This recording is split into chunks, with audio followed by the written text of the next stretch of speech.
जैसे ही ध्रुव आगे बढ़े तो महाराज उत्तानपाद ने सुना है कि ध्रुव जा रहे हैं तपस्या करने के लिए। तुरंत सैनिकों को भेजा, बोले जा करके कहिए अब तुम्हारी माँ को शुद्ध गेहूं के आटा की रोटी मिलेगी, जौ की रोटियां नहीं खानी पड़ेंगी। सैनिकों ने जाकर के कहा कि अब तो तुम्हें शुद्ध गेहूं के आटा की रोटी दी जाएगी, जौ की रोटियां नहीं खानी पड़ेंगी। और जो महाराज इतने वचन सुने हैं तो विचार किया, वाह भाई वाह, अभी तो हम 2 कदम घर से बाहर निकल नहीं पाए और शुद्ध गेहूं के आटा की रोटी मिलने लगी। अगर कहीं हमें भगवान की प्राप्ति हो गई तो पता नहीं क्या क्या मिलेगा। ध्रुव नहीं लुके। आज महाराज ध्रुव आगे बढ़े हैं, फिर सैनिकों को भेजा, जाकर के कहिए कि ध्रुव को आधा राज्य दिया जाएगा। लेकिन पुनः वो वापस लौट करके चला आए। जाकर के कहा, ध्रुव अब तुम तपस्या करने के लिए न जाओ, तुम्हें आधा राज्य दिया जाएगा। ध्रुव ने कहा कि अब हम नहीं लौटेंगे। ध्रुव आगे बढ़े। रास्ते में देव ऋषि नारद से भेंट होती है। नारद जी ने कहा कि कहाँ जा रहे हो? कहा मैं तो भगवान का दर्शन करने के लिए जा रहा हूँ। बोले ये बताओ, हजारों महात्मा मर गए तपस्या करते करते, उन्हें भगवान का दर्शन नहीं हुआ, क्या तुम्हें भगवान का दर्शन हो सकता है?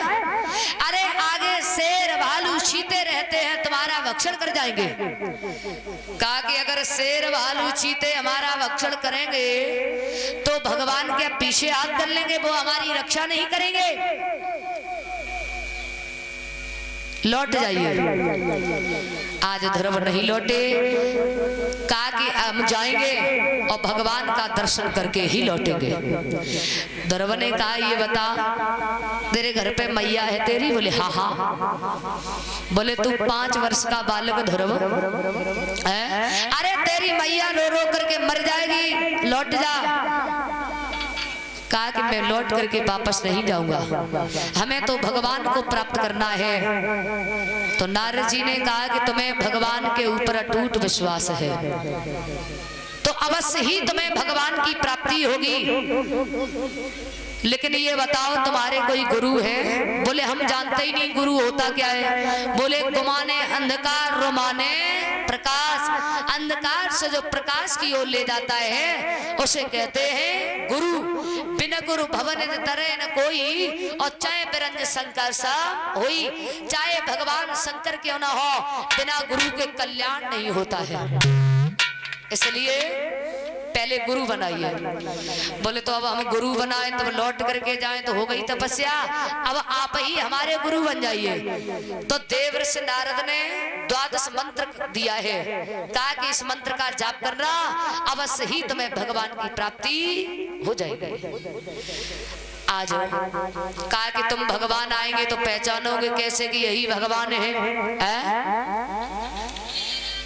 कैसे पहचानोगे कि यही भगवान है? महाराज कहा कि भगवान जब आएंगे हाथों में चक्र गदा विराजमान होगा, घुंघराले बाल गालों पर लटक रहे होंगे, मानो मड़े वाले पर्वत पे नागनियां किलोले कर रही हों। बड़ा सुंदर स्वरूप होगा भगवान का।